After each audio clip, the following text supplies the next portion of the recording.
30여 명이 화장실 세면대 두 곳에서 몸을 씻고 빨래까지 하는 형편입니다. 오늘부터 이동 목욕차와 세탁기가 일부 지원되면서 여건은 조금 나아질 것으로 보입니다. 어르신 중에는 화마에 급히 몸만 빠져나오다 보니 틀니나 돋보기 등을 미처 챙겨 나오지 못한 분들이 많습니다. 식사를 제대로 하지 못하는 등 불편함이 이루 말할 수 없을 정도입니다.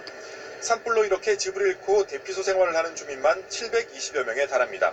이재민들은 삶의 터전이 사라진 막막한 상황이지만 서로를 위로하며 힘든 시간을 견디고 있습니다.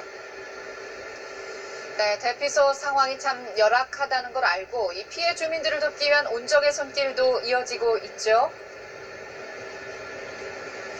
네, 오늘 이곳 대피소에 의료봉사단이 도착했습니다.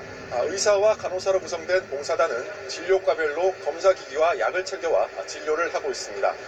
이재민들 가운데 어르신들이 많은 데다 차가운 체육관 바닥에서 며칠째 생활하다 보니 이곳저곳 아프다는 분들이 많습니다.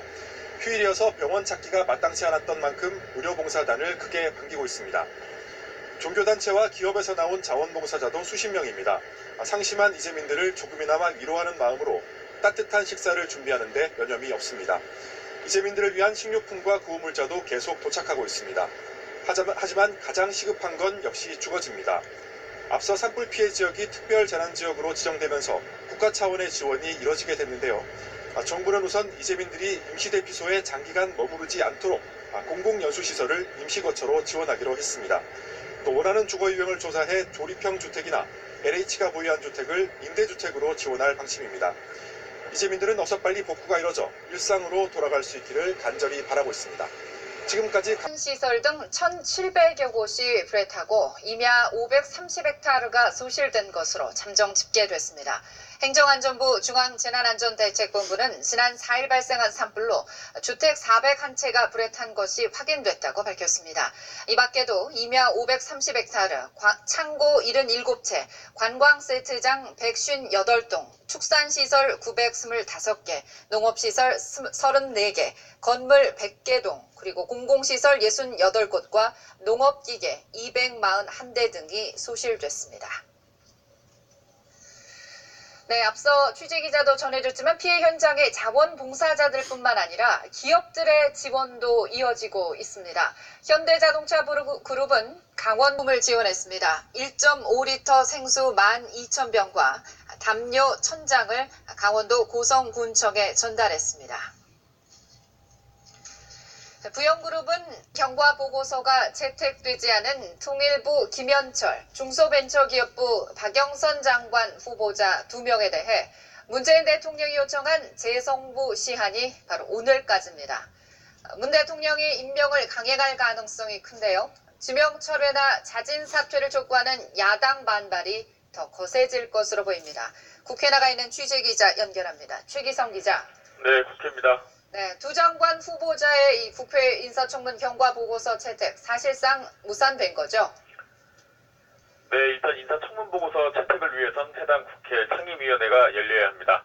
하지만 통일부 김현철 장관 후보자와 중소벤처기업부 박영선 장관 후보자 보고서를 논의해야 할 상임위는 휴일인 오늘 계획도 잡혀있지 않은 상황입니다.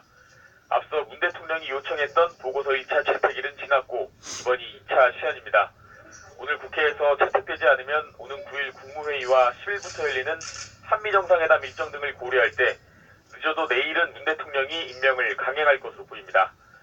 여당은 보고서 채택은 국회의 의무이고 적격이든 부적격이든 의견을 적으면 될 일이라고 강조하고 있지만 지명 철회나 자진 사퇴를 촉구하고 있는 자유한국당과 바른미래당은 검증 책임이 있는 청와대 조국 민정수석과 조현옥 인사수석의 경질도 요구하고 있어 두 사람이 임명된다면 여야 간 충돌이 불가피해 보입니다. 네, 내일부터는 4월 임시국회가 열리는데 쟁점마다 여야 입장이 엇갈리고 있다고요? 네, 내일인 4일부터 다음 달 7일까지가 4월 임시국회 기간입니다. 3월 임시국회에서 여야 대치로 처리하지 못했던 법안들을 추진하자는 취지인데 쉽지만은 않아 보입니다. 여야가 갈등을 빚었던 탄력근로제 단위기간 확대나 최저임금법 결정 체계 개편을 위한 최저임금법 개정안부터 정부가 이달 말 국회에 제출할 예정인 미세먼지 대책 등을 위한 추가 경정 예산안을 놓고 여야 간 이견이 큽니다. 더불어민주당은 미세먼지와 강원도 산불 등 재난 복구를 위해 필요한 추경안이라고 주장하고 있고 자유한국당은 예비 하며 세금 퍼주기 추경을 막아내겠다고 반발하고 있습니다. 선거제도 개편과 공수처 설치를 둘러싼 논의 등도 이어질 전망인데 여야 원내대표는 내일 오전 국회의장과 함께 만나 의사 일정 등을 논의할 예정입니다. 강원도 대규모 산불 복구 비용을 추경에 포함하는 방안도 논의될 것으로 보이는데 모레에는 국회 행정안전위원회도 전체 회의를 열어 상황을 보고받고 복구 방안을 점검합니다. 지금까지 국회에서 전해드렸습니다. 당이 좌파 이중대 정당으로 전락해 민심과 정치 지형을 왜곡하고 있다고 비판했습니다. 이 의원은 자신의 SNS에 손학규 대표를 비롯한 문재인 정권 이중대가 헌법기관인 본인이 공적인 이유로 비판하는 것을 견디지 못하고 당원권 1년 정지라는 중징계를 내렸다면서 이같이 밝혔습니다. 남양유업